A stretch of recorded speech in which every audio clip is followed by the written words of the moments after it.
तत्त्वमसि अयमात्मा ब्रह्मा प्रज्ञानं ब्रह्मा अहं ब्रह्मास्मि अहं ब्रह्मास्मि।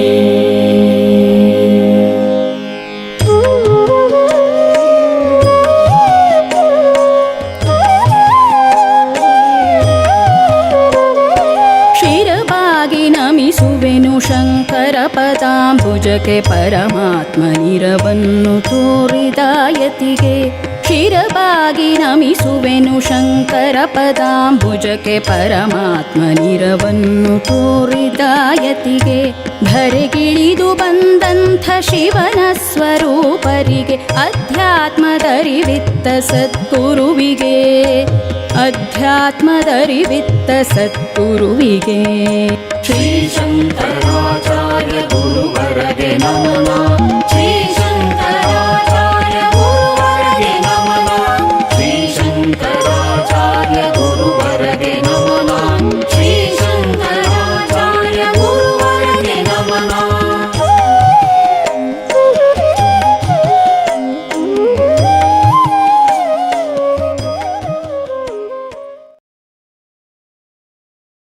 ತಿರುಗಿ ಕಂಡನು ತನ್ನ ಗುರುವರ ಪರಮಯೋಗದೊಳಿಬ್ಬೆದರನನು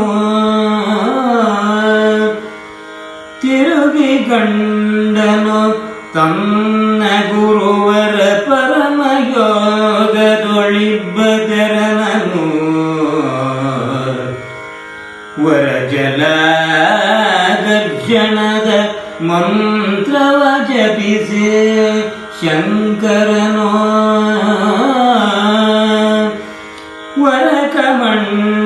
ವರಕಮಂಡಲವನ್ನು ಧರೆಯೊಳಗಿರಿಸಲು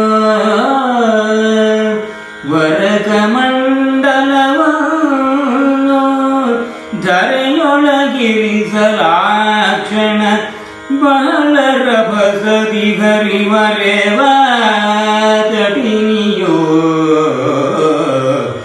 ಅಡಗಿದುದಾಗ ಪಾತ್ರೆಯಲೇ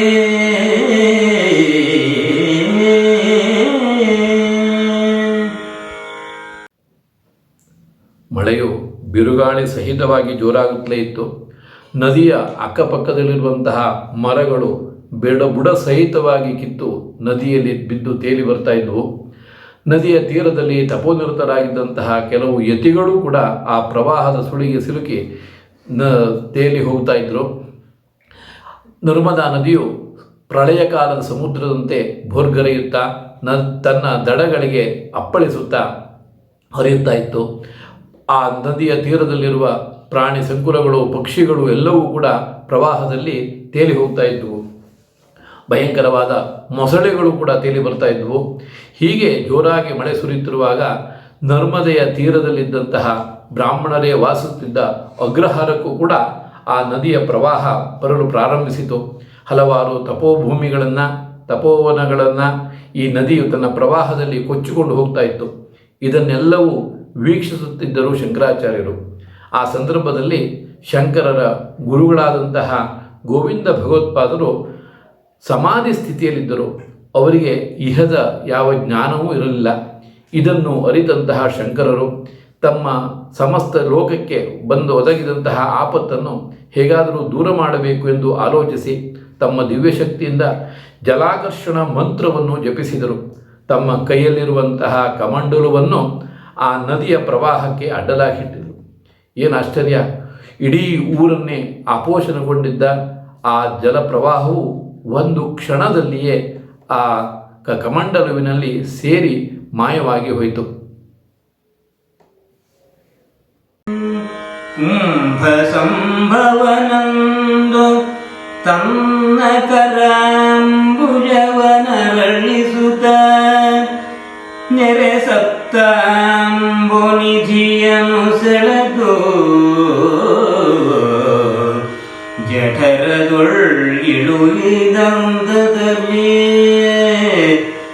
ಅಂಬರದ ಗಂಗೆಯನು ಜಟೆಯೊಳು ಶಂಭು ತಾಳಿದ ತೆರದೆ ವರಯದಿ ದುಂಬಿದನು ನಮ್ಮದೆಯ ಕರಕದೊಳ್ ಇಂದು ಲೀಲೆಯಲಿ.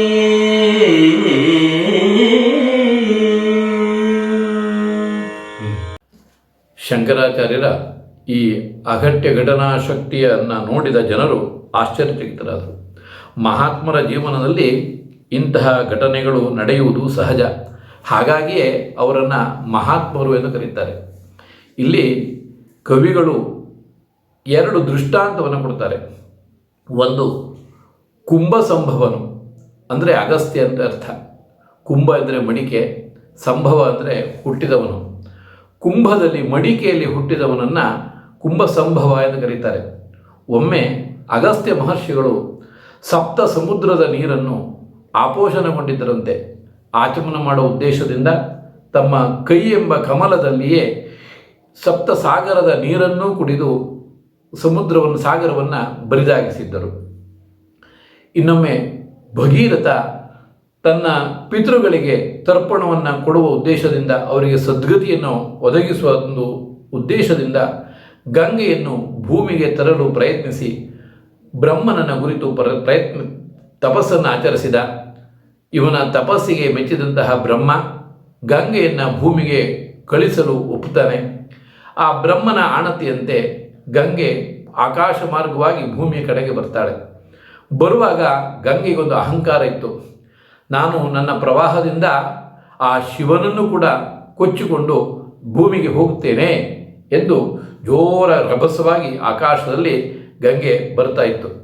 ಇದನ್ನು ತಿಳಿದಂತಹ ಶಿವ ಗಂಗೆಯ ಅಹಂಕಾರವನ್ನು ಹೇಗಾದರೂ ದೂರ ಮಾಡಬೇಕು ಎಂದು ಆಲೋಚಿಸಿದ. ಆಗ ಆ ಪ್ರವಾಹ ಶಿವನ ತಲೆಯ ಮೇಲೆ ಬಂದು ಬಿತ್ತು. ಶಿವ ತನ್ನ ಶಕ್ತಿಯಿಂದ ಆ ಸಂಪೂರ್ಣವಾದಂತಹ ಗಂಗೆಯ ಪ್ರವಾಹವನ್ನು ತನ್ನ ಜಟೆಯಲ್ಲಿ ಕೇವಲ ಒಂದು ಬಿಂದು ರೂಪದಲ್ಲಿಯೇ ಧರಿಸಿದ. ಹೀಗೆ ಮಹಾತ್ಮರುಗಳು ತಮ್ಮ ಶಕ್ತಿಯಿಂದ ಸಾಮಾನ್ಯ ಜನರು ಊಹಿಸಲಿಕ್ಕೂ ಅಸಾಧ್ಯವಾದಂತಹ ಕೆಲವು ಕೆಲಸಗಳನ್ನು ಮಾಡ್ತಾರೆ. ಅದೇ ರೀತಿಯಲ್ಲಿ ಇಲ್ಲಿ ಶಂಕರಾಚಾರ್ಯರು ಕೂಡ ತಮ್ಮ ಮಹತ್ವದಂತಹ ಶಕ್ತಿಯಿಂದ ಲೋಕಕ್ಕೆ ಬಂದಂತಹ ಕಂಟಕವನ್ನು ಕ್ಷಣಾರ್ಧದಲ್ಲಿಯೇ ದೂರಗೊಳಿಸಿದರು.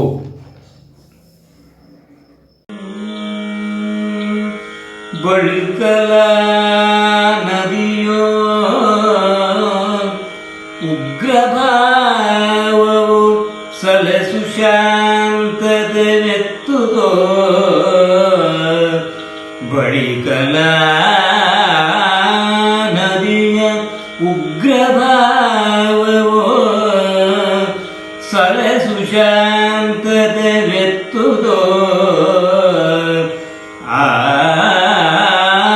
ಬಲು ಮಳೆಯು ನಿಂದುದೋ ಪವನನಾಡಂಬರವು ತಗ್ಗಿದುದು ಬಲು ಮೆಗಿದ ಕಾಣುತ್ತ ವಿಪ್ರರ ಬಳಗವೋ ಬಲು ಮೆಗಿದ ಕಾಣುತ್ತ ವಿಪ್ರರ ಬಳಗವೋ ಅತಿ ಸಂಭ್ರಮವ ಚಿತ್ತದೆ ತಳೆದೋ ಯತಿಯನು ನುತಿಸುತ್ತಿದ್ದುದೋ ನೆರವಿಯಲಿ ಯತಿಯನು ನುತಿಸುತ್ತಿದ್ದುದೋ ನೆರವಿಯಲಿ.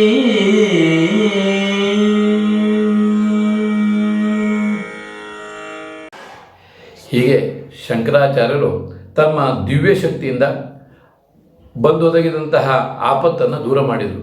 ಕ್ಷಣಾರ್ಧದಲ್ಲಿ ಪ್ರವಾಹ ನಿಂತಿತು. ಇದನ್ನು ನೋಡ್ತಾ ಇರುವಂತಹ ಶಂಕರರ ಸಂಗಡ ವಾಸಿಸ್ತಾ ಇದ್ದ ಯತಿಗಳೆಲ್ಲರಿಗೂ ಕೂಡ ಪರಮಾಶ್ಚರ್ಯವಾಯಿತು. ಬಹಳ ಜೋರಾಗಿ ಬಿರುಗಾಳಿಯೊಂದಿಗೆ ಸುರಿಯುತ್ತಿದ್ದಂತಹ ಮಳೆ ಶಾಂತವಾಯಿತು. ಹಾಗೆಯೇ ಗಾಳಿಯೂ ಕೂಡ ಶಾಂತವಾಯಿತು. ಆಕಾಶದಲ್ಲಿದ್ದ ಮೋಡಗಳೆಲ್ಲ ಸರಿದು ಶುಭ್ರವಾಯಿತು. ಈ ಎಲ್ಲ ಘಟನೆಗಳನ್ನು ಶಂಕರಾಚಾರ್ಯ ಸಂಗಡ ವಾಸವಾಗಿದ್ದ ಇತರ ಯತಿಗಳು ನೋಡುತ್ತಿದ್ದರು. ಅವರಿಗೆಲ್ಲ ಪರಮಾಶ್ಚರ್ಯವಾಯಿತು. ಆಕಸ್ಮಿಕವಾಗಿ ನೋಡುತ್ತಾ ಬಂದಂತಹ ಆಪತ್ತು ಬಂದ ಹಾಗೆಯೇ ಕ್ಷಣಾರ್ಧದಲ್ಲಿಯೇ ಮಾಯವಾಯಿತು.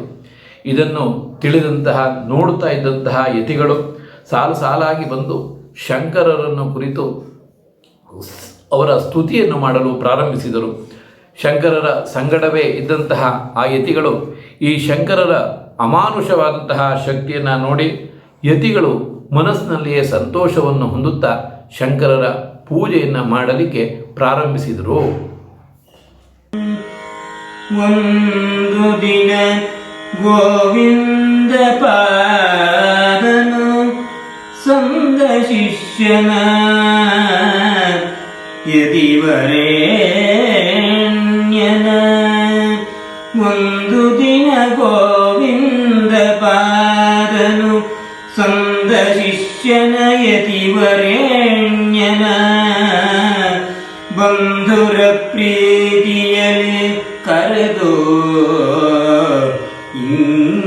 ಇಂದ್ಯಂದ ನಸುನಗುತ್ತ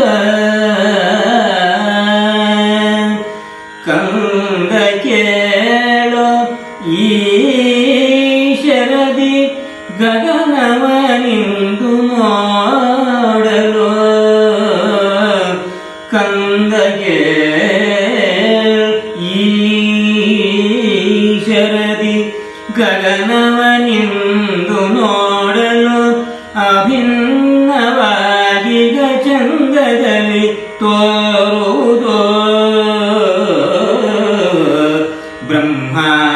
ಬ್ರಹ್ಮಾತ್ಮೈಕ್ಯ ಲಕ್ಷಣವೋ.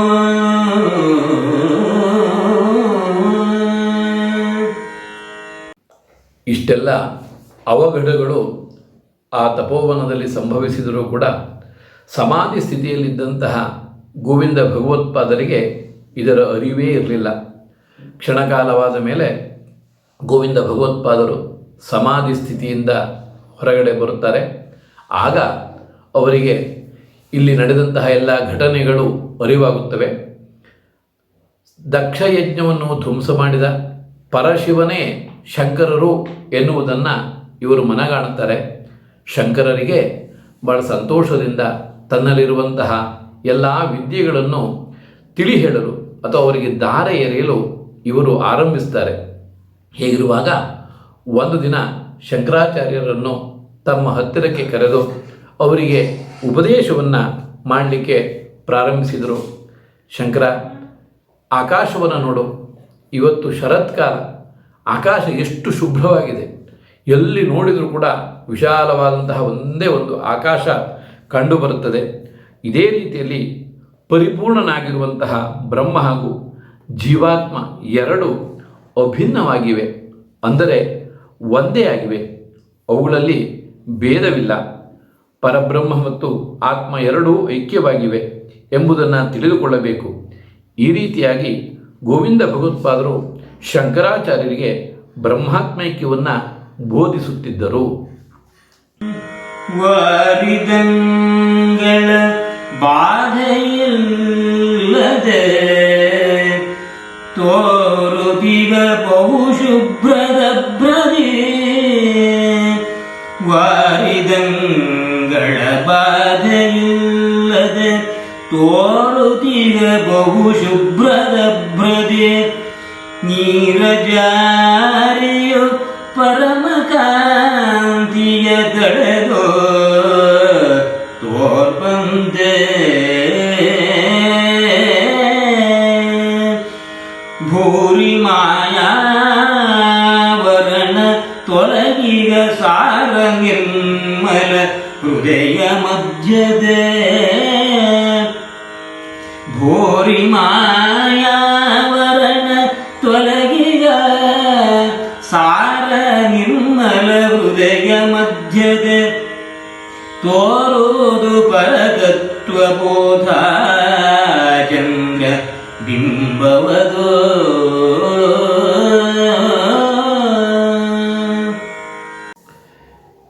ಇಲ್ಲಿ ಗೋವಿಂದ ಭಗವತ್ಪಾದರ ಉಪದೇಶ ಶಂಕರಾಚಾರ್ಯರಿಗೆ ಮುಂದುವರಿತಾ ಇರುತ್ತೆ. ಅವರು ಈ ರೀತಿಯಲ್ಲಿ ಉಪದೇಶವನ್ನು ಮಾಡ್ತಾ ಇರ್ತಾರೆ. ಲೋಕದಲ್ಲಿ ಒಂದು ಸಸ್ಯವು ಚೆನ್ನಾಗಿ ಫಲಿಸಬೇಕು, ಫಲವನ್ನು ಕೊಡಬೇಕು ಅಂತಾದರೆ ಅದಕ್ಕೆ ನೀರನ್ನು ಎರಿಬೇಕು. ನೀರೆರೆದಾಗ ಆ ಸಸ್ಯ ಚೆನ್ನಾಗಿ ಬೆಳವಣಿಗೆ ಹೊಂದಿ ಮುಂದೆ ಫಲವನ್ನು ಕೊಡುತ್ತೆ.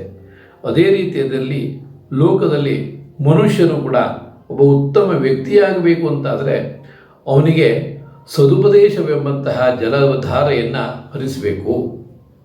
ಚಂದ್ರಕಿರಣದಂತೆ ಶಾಂತ ಸ್ವಭಾವದವನೇ, ಈಗ ಶರತ್ಕಾಲ ಬಂದಿದೆ, ಆಕಾಶವನ್ನು ನೋಡು, ಅಲ್ಲಿ ಚಂದ್ರ ಹೇಗೆ ಶೋಭಿಸ್ತಾ ಇದ್ದಾನೆ ನೋಡು ಅಂತ ಹೇಳ್ತಾರೆ.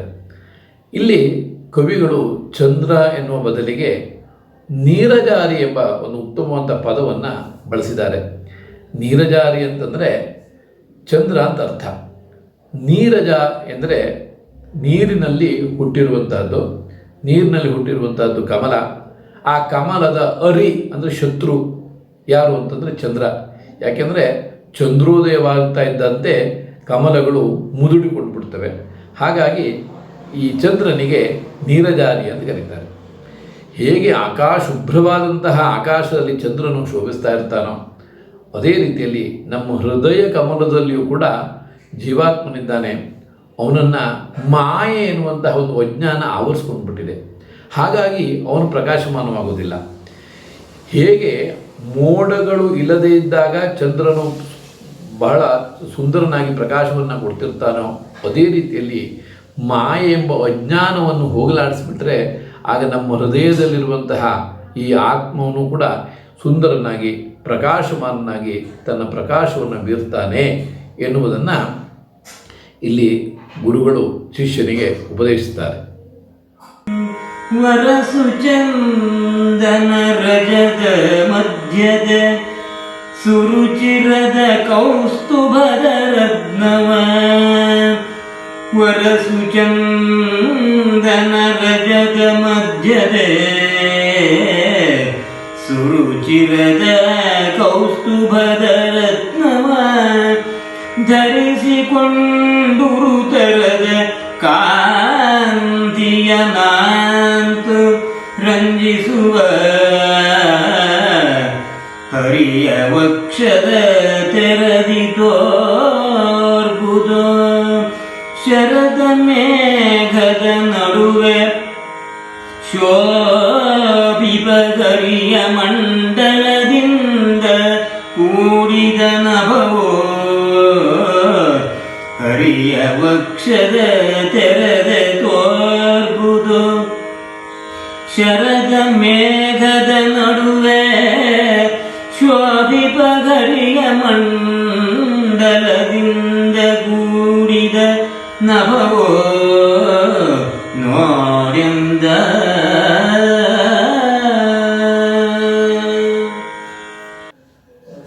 ಇಲ್ಲಿ ಶರತ್ಕಾಲವನ್ನು ಒಬ್ಬ ಸನ್ಯಾಸಿಗೆ ಹೋಲಿಸಿದ್ದಾರೆ. ಸನ್ಯಾಸಿ ಮೈಗೆಲ್ಲ ಭಸ್ಮವನ್ನು ಲೇಪಿಸಿಕೊಂಡಿರ್ತಾನೆ, ಕಾಷಾಯ ವಸ್ತ್ರವನ್ನು ಧರಿಸಿಕೊಂಡು ಕಮಂಡಲವನ್ನು ಧರಿಸಿರ್ತಾನೆ. ಹಾಗೆ ಈ ಶರತ್ಕಾಲವು ಕೂಡ ಬೆಳದಿಂಗಳೆಂಬಂತಹ ಭಸ್ಮವನ್ನು ಲೇಪಿಸಿಕೊಂಡು ಚಂದ್ರಮಂಡಲವಂತಹ ಕಮಂಡಲವನ್ನು ಕೈಯಲ್ಲಿ ಧರಿಸಿ ಬಂದೂಕ ಕುಸುಮಗಳೆಂಬಂತಹ ಕಾಷಾಯ ವಸ್ತ್ರವನ್ನು ಧರಿಸಿಕೊಂಡಿದೆ ಅಂತ ಕವಿಗಳು ಹೇಳ್ತಾ ಮುಂದೆ ಈ ನಭೋಮಂಡಲವನ್ನು ವಿಷ್ಣುವಿಗೆ ಹೋಲಿಸ್ತಾರೆ. ಅಲಂಕಾರ ಪ್ರಿಯೋ ವಿಷ್ಣು ಎಂಬ ಒಂದು ಮಾತಿದೆ. ವಿಷ್ಣು ಯಾವಾಗಲೂ ಅವನು ಅಲಂಕಾರ ಪ್ರಿಯನಾಗಿರ್ತಾನೆ. ಹಾಗಾಗಿ ಅವನು ತನ್ನ ಶರೀರಕ್ಕೆ ಸುಗಂಧವನ್ನು ಲೇಪಿಸಿಕೊಂಡಿರ್ತಾನೆ ಹಾಗೂ ಹಾರಗಳಿಂದ ಭೂಷಿತನಾಗಿರ್ತಾನೆ. ಅವನ ಹೃದಯದ ಮಧ್ಯದಲ್ಲಿ ಯಾವಾಗಲೂ ಕೌಸ್ತುಭ ಮಣಿಯು ಶೋಭಿಸ್ತಾ ಇರುತ್ತೆ.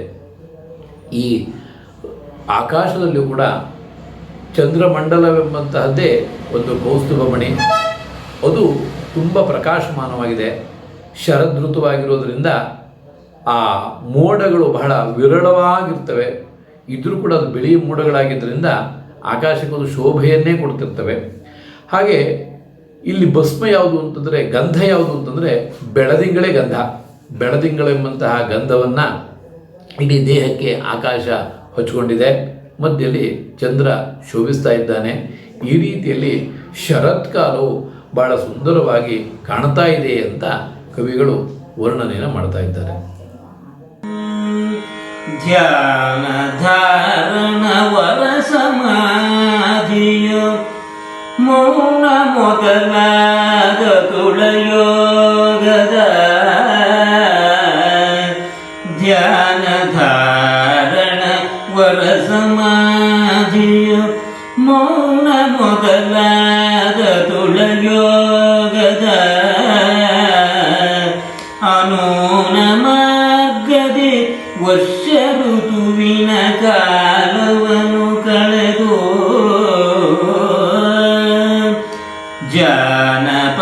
ಜಾನಪದಗಳೊಳಿದು ನೆರೆಸು ಜ್ಞಾನ ಮಾರ್ಗವ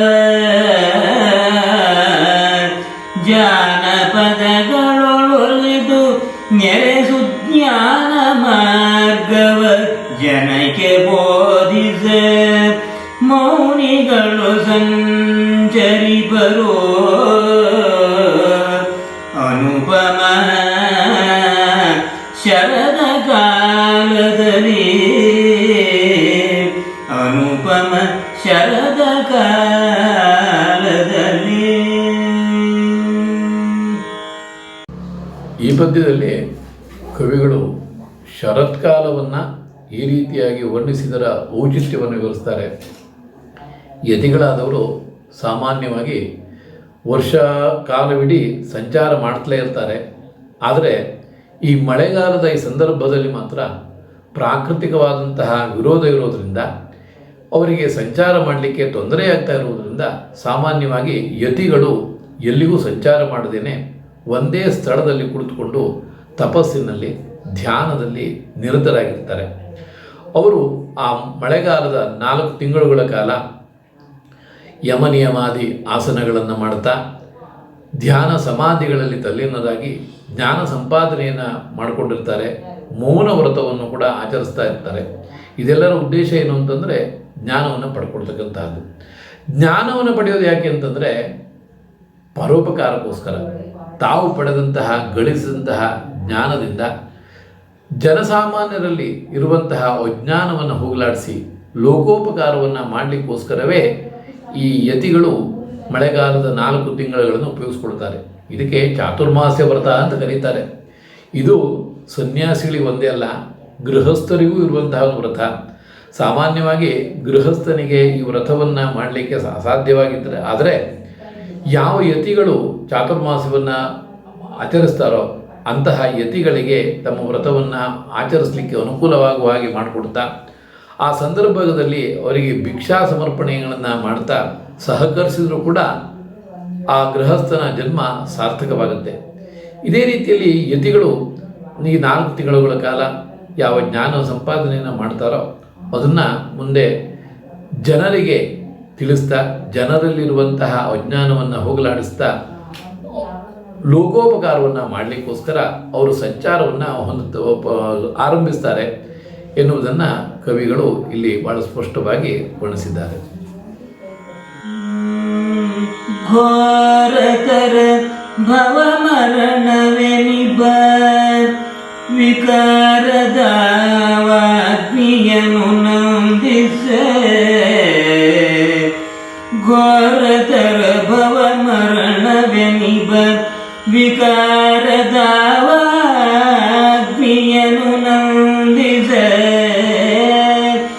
ವಾರಿಧರವಗ ತತ್ವಬದ್ಧತೆ ವಾರಿಧರ ವಗ ತತ್ವಬದ್ಧತೆ ನಿನ್ನ ದೆಸೆಯಿಂದ ಧಾರಿಣಿಗೆ ಗೋಚರಿಸದೇಹುದು ಧಾರಿಣಿಗೆ ಗೋಚರಿಸದೇಹುದು ಸಾರು ನೀನದರಿಂದ ಪುತ್ರನೇ ವಾರಣಾಸಿಗೆ ನುಗ್ಗ ನುಡಿದನು ಗುರುವರೆಗೆ ಯತಿಯೋ.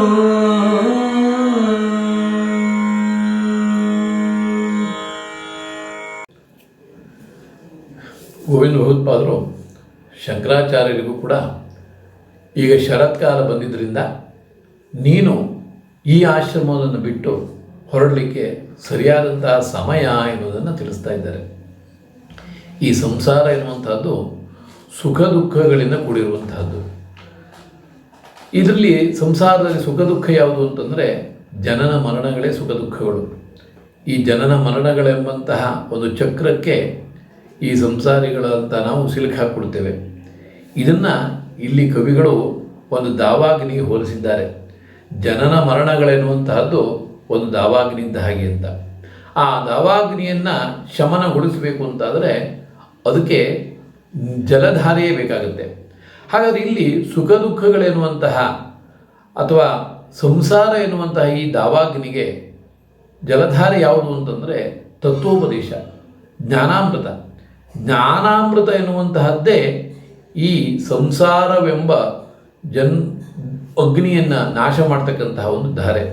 ಹಾಗಾಗಿ ನೀನು ನಿನ್ನ ತತ್ವದ ಜ್ಞಾನದಿಂದ ಲೋಕದಲ್ಲಿ ಹರಡಿರುವಂತಹ ಅಜ್ಞಾನ ಎಂಬ ಅಥವಾ ಈ ಸಂಸಾರವೆಂಬ ಬಂಧನವನ್ನು ನೀನು ದೂರ ಮಾಡಬೇಕು, ಜನರಿಗೆ ಉಪಕಾರವನ್ನು ಮಾಡಬೇಕಾಗಿದೆ. ಅದಕ್ಕೋಸ್ಕರ ನೀನು ಅತ್ಯಂತ ಪವಿತ್ರವಾದ ಪುಣ್ಯಕ್ಷೇತ್ರವಾದಂತಹ ಕಾಶಿ ಪಟ್ಟಣಕ್ಕೆ ಹೋಗಬೇಕು. ಅಲ್ಲಿದ್ದುಕೊಂಡು ನೀನು ಜನರ ಈ ಸಂಸಾರ ಬಂಧನವನ್ನು ಬಿಡುಗಡೆಯನ್ನು ಮಾಡಬೇಕು ಅಂತ ಕಾಶಿಗೆ ಹೋಗು ಅಂತ ಶಂಕರಾಚಾರ್ಯರಿಗೆ ತಮ್ಮ ಅವರ ಗುರುಗಳಾದಂತಹ ಗೋವಿಂದ ಭಗವತ್ಪಾದರು ನಿರ್ದೇಶಿಸುತ್ತಾರೆ. ಯತಿವರೆಣ್ಯನೆ ನೀನೋ ದಯೆಯು ಶ್ರುತಿ ವಿಭಾಗವನೈದೋ.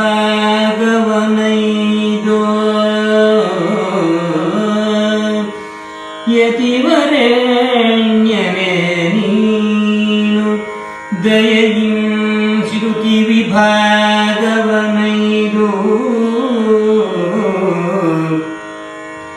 ಮುನಿ ಜನಕತಿಶಯದ ಸೌಖ್ಯವನ್ನು ಕಲ್ಪಿಸಿ ಮುನಿ ಜನಗೆ ಅತಿಶಯದ ಸೌಖ್ಯವನ್ನು ಕಲ್ಪಿಸಿ ಜಸವನಂತಿರುವೆ ಕ್ಷಿತಿತಲದೊಳಿ ಬ್ರಹ್ಮಸೂತ್ರಕ್ಕೆ ಮತಿವಿದನೆ ಸುರುಚಿರದ ಭಾಷ್ಯವನ್ನು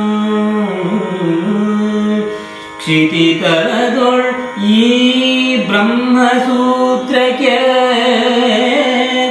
ಮತಿವಿದನೆ ಸುರುಚಿರದ ಭಾಷ್ಯವನ್ನು ಅತುಲ ಕರುಣದಿ ನೀನು ರಚಿಪುತೋ. ಅತುಲ ಕರುಣದಿ ನೀನು ರಚಿ. ಒಮ್ಮೆ ಹಿಮಾಲಯದ ತಪ್ಪಲದಲ್ಲಿ ಅತ್ರಿ ಮಹರ್ಷಿಗಳು ಒಂದು ಯಜ್ಞವನ್ನು ಮಾಡಿದರು. ಆ ಯಜ್ಞದಲ್ಲಿ ದೇವತೆಗಳು ಕೂಡ ಭಾಗವಹಿಸಿದರು. ಹಾಗೆಯೇ ವೇದವ್ಯಾಸರು ಅಲ್ಲಿ ಉಪಸ್ಥಿತರಿದ್ದು ವೇದಗಳ ಬಗ್ಗೆ ಅವರು ಉಪನ್ಯಾಸವನ್ನು ನೀಡ್ತಾ ಇದ್ದರು. ಆ ಒಂದು ಯಜ್ಞಶಾಲೆಗೆ ಗೋವಿಂದ ಭಗವತ್ಪಾದರು ಕೂಡ ಅಲ್ಲಿಗೆ ಹೋಗಿದ್ದರು. ಆ ಗೋವಿಂದ ಭಗವತ್ಪಾದರು ವೇದವ್ಯಾಸರನ್ನು ನೋಡಿ ಅವರ ಒಂದು ವಾಗ್ವೈಖರಿಯನ್ನು ಕೇಳಿ ಭಾಳ ಸಂತೋಷಗೊಂಡು ಅವರನ್ನು ನಮಸ್ಕರಿಸಿ ಅವರಿಗೆ ಈ ರೀತಿಯಾಗಿ ಬೇಡಿಕೊಡ್ತಾರೆ. ಸ್ವಾಮಿ, ತಾವು ಒಂದಾದಂತಹ ವೇದವನ್ನು ವಿಭಾಗ ಮಾಡಿ ಜನರಿಗೆ ಮಹೋಪಕಾರವನ್ನು ಮಾಡಿದ್ದೀರಿ. ವೇದವ್ಯಾಸರೆಂದೇ ಸಿದ್ಧಿಯನ್ನು ಪಡೆದಿದ್ದೀರಿ. ಅಲ್ಲದೇನೆ ಆ ವೇದಾರ್ಥವನ್ನು ತಿಳಿಲಿಕ್ಕೋಸ್ಕರ ಬ್ರಹ್ಮಸೂತ್ರಗಳೆಂಬಂತಹ ಸೂತ್ರವನ್ನು ರಚಿಸಿದ್ದೀರಿ. ಆದರೆ ಆ ಬ್ರಹ್ಮಸೂತ್ರಗಳು ಇವತ್ತು ಜನಸಾಮಾನ್ಯರಿಗೆ ಸ್ವಲ್ಪ ಕಠಿಣವಾಗಿದೆ, ಕಬ್ಬಿಣದ ಕಡಲೆಯಂತಾಗಿದೆ. ಆದ್ದರಿಂದ ಜನಸಾಮಾನ್ಯರು ಅರ್ಥ ಮಾಡಿಕೊಳ್ಳುವ ಹಾಗೆ ಅದಕ್ಕೆ ತಾವು ಭಾಷ್ಯವನ್ನು ರಚಿಸಬೇಕು ಎಂದು ನಾನು ಅವರಲ್ಲಿ ಬೇಡಿಕೊಂಡೆನು. ಗೋವಿಂದ ಭಗವತ್ಪಾದರು ವ್ಯಾಸರಲ್ಲಿ ಬ್ರಹ್ಮಸೂತ್ರಕ್ಕೆ ಭಾಷ್ಯವನ್ನು ಬರೀಬೇಕು ಅಂತ ವಿನಂತಿಸಿಕೊಂಡಾಗ ವ್ಯಾಸರು ಈ ರೀತಿಯಲ್ಲಿ ಹೇಳ್ತಾರೆ, ಹಿಂದೆ ನಾನೊಂದು ಸಭೆಯಲ್ಲಿ ಭಾಗವಹಿಸಿದ್ದೆ. ಆ ಸಭೆಯಲ್ಲಿ ಮಹೇಶ್ವರನಿದ್ದ. ಆ ಮಹೇಶ್ವರ ನನಗೆ ಈ ರೀತಿಯಲ್ಲಿ ಹೇಳ್ತಾನೆ, ಯಾವನು ಇಂದು ಸಂಭವೆಯ ಉಗ್ರಜಲವನ್ನು ಬಂಧಿಸುವನೋ, ಅಂದರೆ ಇಂದು ಸಂಭವ ಅಂತಂದರೆ ಚಂದ್ರನಿಂದ ಹುಟ್ಟಿದ್ದಂತಹದ್ದು ನರ್ಮದಾ ನದಿ. ಯಾವನು ನರ್ಮದಾ ನದಿಯ ಪ್ರವಾಹವನ್ನು ತಡೆಗಟ್ಟುತ್ತಾನೆಯೋ ಅಂಥವನು ಮುಂದೆ ನಿನ್ನ ಈ ಬ್ರಹ್ಮಸೂತ್ರಗಳಿಗೆ ಭಾಷ್ಯವನ್ನು ಬರೀತಾನೆ ಅಂತ ಮಹೇಶ್ವರನೇ ನನಗೆ ತಿಳಿಸಿದ್ದಾನೆ. ಆದ್ದರಿಂದ ಈ ವಿಷಯದಲ್ಲಿ ನೀನು ಚಿಂತಿಸಬೇಕಾಗಿಲ್ಲ ಎಂದು ವ್ಯಾಸರು ನನಗೆ ತಿಳಿಸಿದರು ಈ ರೀತಿಯಾಗಿ ಗೋವಿಂದ ಭಗವತ್ಪಾದರು ಶಂಕರಾಚಾರ್ಯರಿಗೆ ತಿಳಿಸಿದರು. ಜೀವನದ ಗುರಿಯನ್ನು ಬಾಲ್ಯದಲ್ಲೇ ಅರಿಯುತ್ತ ಪರಮ ಪದಕ್ಕೆಂದು ಸನ್ಯಾಸ ಪಡೆದು, ಜೀವನದ ಗುರಿಯನ್ನು ಬಾಲ್ಯದಲ್ಲೇ ಅರಿಯುತ್ತ ಪರಮ ಪದಕ್ಕೆಂದು ಸನ್ಯಾಸ ಪಡೆದು, ತಿರುಗಿ ಭಾರತದ ಬುತ್ತಗಲದೊಳಗೆಲ್ಲ ಪರತತ್ವದರ್ಥವನ್ನು ಬಿತ್ತರಿಸಿದವಗೆ, ಪರತತ್ವದರ್ಥವನ್ನು ಬಿತ್ತರಿಸಿದವಗೆ ಶ್ರೀ ಶಂಕರಾಚಾರ್ಯ ಗುರುವರಗೆ ನಮನ. ಶ್ರೀ ಶಂಕರಾಚಾರ್ಯ ಗುರುವರಗೆ ನಮನ. ಶ್ರೀ ಶಂಕರಾಚಾರ್ಯ ಗುರುವರಗೆ ನಮನ. ಶ್ರೀ ಶಂಕರಾಚಾರ್ಯ ಗುರುವರಗೆ ನಮನ.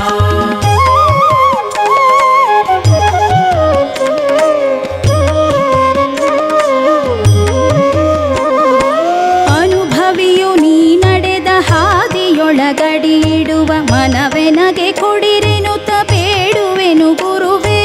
ಅನುಭವಿಯು ನೀ ನಡೆದ ಹಾದಿಯೊಳಗಡಿಯಿಡುವ ಮನವೆನಗೆ ಕೊಡಿರೆನುತ ಬೇಡುವೆನು ಗುರುವೇ. ಅನವರತ ನಿಮ್ಮ ನಾಮ ಸ್ಮರಣೆ ಬಿಡದಂತೆ, ಅನವರತ ನಿಮ್ಮ ನಾಮ ಸ್ಮರಣೆ ಬಿಡದಂತೆ ಅನುನಯದಿ ನಡೆವಂತೆ ನೀನೆಮ್ಮ ಹರಸು, ಅನುನಯದಿ ನಡೆವಂತೆ ನೀನೆಮ್ಮ ಹರಸು. ಶ್ರೀ ಶಂಕರಾಚಾರ್ಯ ಗುರುವರಗೆ ನಮನ.